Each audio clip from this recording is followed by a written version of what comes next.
Maka kita alhamdulillah jadilah manusia yang sentiasa mengambil manfaat, terutama untuk hati kita. Anas bin Malik radhiyallahu an menyebut, Anas bin Malik menyatakan, dia kata salasun munjiyatun. Dahulu kita baca Anas menyebut tentang salasun muhlikatun. Anas kata ada 3 perkara yang merosakkan hati.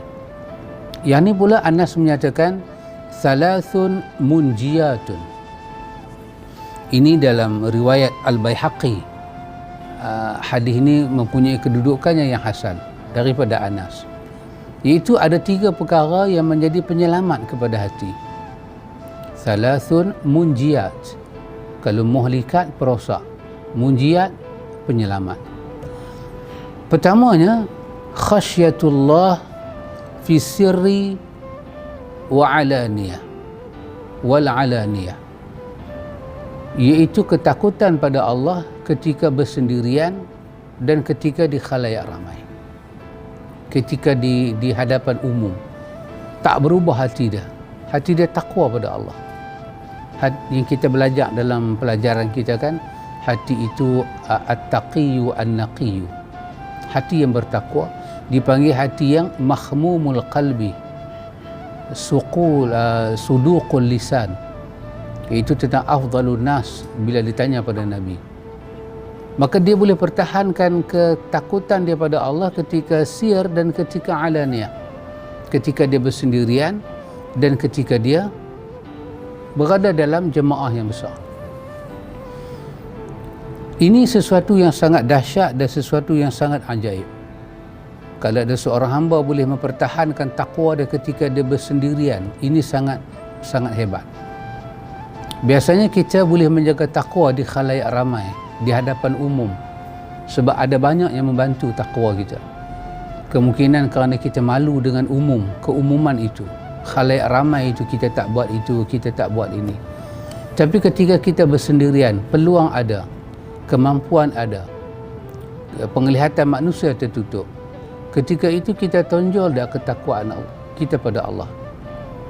Lepas itu ketika Nabi kita menyebut tentang 7 golongan manusia yang selamat di hari akhirat, dalam riwayat daripada Abu Hurairah, hadis Bukhari dan Muslim, Nabi menyebut tentang seorang yang begitu dahsyat.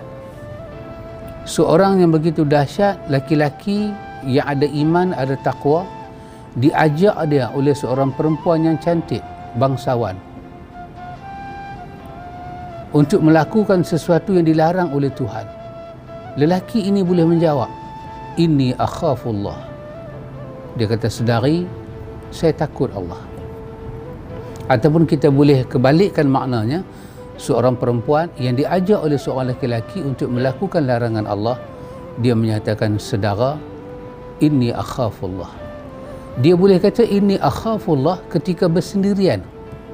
Ini yang menjadi suatu perkara yang kagum, sehingga kan Nabi memasukkan dia satu daripada 7 golongan manusia akan mendapat perlindungan Allah. Pada hari tidak ada perlindungan melainkan perlindungan Allah. Kedahsyatan itu sangat dahsyat. Kita boleh berperwatakan wara', kita boleh berperwatakan salih di khalayak, tapi ketika bersendirian, hati kita milik kita. Kita menguasai hati ataupun sebaliknya. Kemarahan kita, malu kita dengan Tuhan macam mana, ibadah kita dengan Tuhan macam mana. Maka Anas bin Malik menyatakan ada perkara yang boleh menyelamatkan kita, iaitu takwa yang benar, rasa takut pada Allah yang benar. Kerana itu perintah Allah pada kita, ya ayyuhallazina amanu taqullaha haqqa tuqatih wala tamutunna illa wa antum muslimun. Tentang Allah memerintahkan orang yang beriman haqqa tuqatih. Iman telah ada, asah iman itu, sinarkan iman itu, murnikan iman itu, bagi iman itu berkedelipan, bagi dia nampak cahaya dia. Dengan apa? Dengan haqqa tuqatih, daripada hati kita bertakwa kepada Allah Jalla wa'ala. Kalau itu dapat kita buat, kita telah menyediakan pada diri kita ini apa dia? Munjiat, penyelamat pada hati kita. Yang kedua, kata Anas, wal qasdu fil ghina wal faqri. Penyelamat hati yang kedua, kata Anas, ialah al qasd, iaitu sikap kita yang qasd, kesederhanaan kita ketika kita kaya, ketika kita susah. Kita tetap memiliki sifat sederhana. Sebagai penderma, kita menderma. Penginfak, kita menginfak. Walaupun dalam keadaan kita senang ataupun dalam keadaan kita susah. Ikhwan, nak memberi ketika senang ini kemungkinan senang. Tapi nak bersederhana ketika susah, mungkin susah. Ketika kita tak ada apa-apa di tangan, kita dapat, kalau orang Arab lah, nisbah hidup orang Arab ni buah kurma. Lepas itu kalau kita duduk dengan orang Arab, ikhwan, kita baru tahu nilai buah kurma dan ayak seteguk. Kenapa Nabi selalu menyebut tentang buah kurma? Kenapa buah kurma dikatakan pohon nakhlah ini? Pohon nakhlah itu nama bagi pokok kurma. Dia mendapat suatu keistimewaan dalam riwayat Bukhari. Sebab memang orang Arab dengan kurma itu satu nikmat. Dia kalau dapat sebiji kurma, dia makan, itu benda yang munasabah. Tapi dia dapat sebiji kurma ketika musim susah, dia boleh koyak bagi sebelah pada kawan. Ayak musim panas tak ada ayak, ataupun dia ada ayak tapi musim dia yang Quran kata rihlata syita'i wasaif, mereka berrihlah, mereka berkelana, mereka keluar daripada negeri mereka ketika musim syita, musim sejuk, dan saif, musim panas. Keluar daripada Mekah, mereka pergi ke sebelah Syam. Kita sampai di tengah padang pasir. Di padang pasir ni tidak ada benda lebih berharga melainkan pertama kenderaan binatang tu, yang kedua ayak. Dua ni saja berharga. Adalah dinar ke dirham ke tak ada makna. Lepas itu kalau kehilangan satu, kita kata satu uncang ayak, itu sangat mencemaskan. Kerana teriknya padang pasir ni dia lain macam, ikhwan, dia sangat lain macam.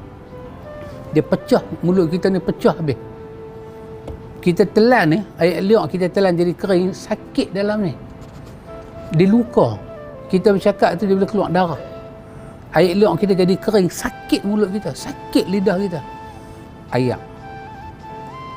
Jadi dia boleh berkongsi dengan sederhananya. Dia boleh berkongsi setiap pemberian Tuhan pada dia. Dalam situasi yang senang, is okay. Tapi dalam susah, ini sesuatu yang sukar nak dibuat oleh hati. Sebab dia akan merugikan kita. Tapi kalau siapa-siapa boleh mempertahankan ini, dia boleh mempertahankan kesederhanaan dia ketika dia berada dan ketika dia susah, maka itu daripada munjiat, perkara yang akan menyelamatkan dia.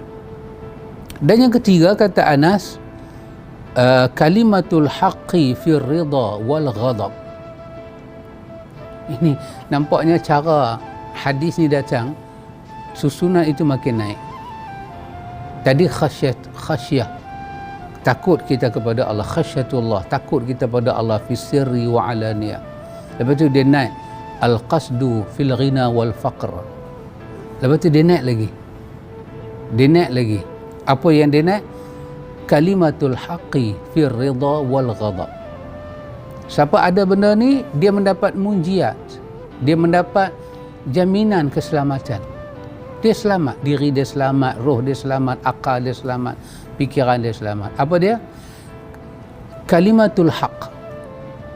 Dia boleh mempertahankan pada diri dia kalimah yang hak ketika dia redha dan ketika dia marah.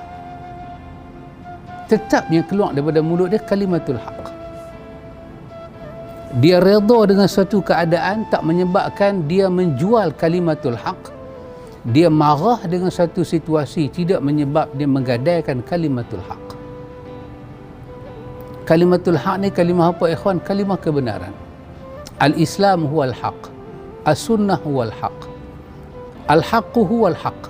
Kebenaran itu suatu kebenaran. Jadi dia boleh bertahan.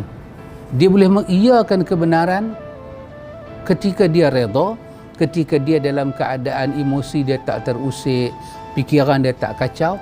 Tentulah suasana macam ni biasa. Tapi ketika dia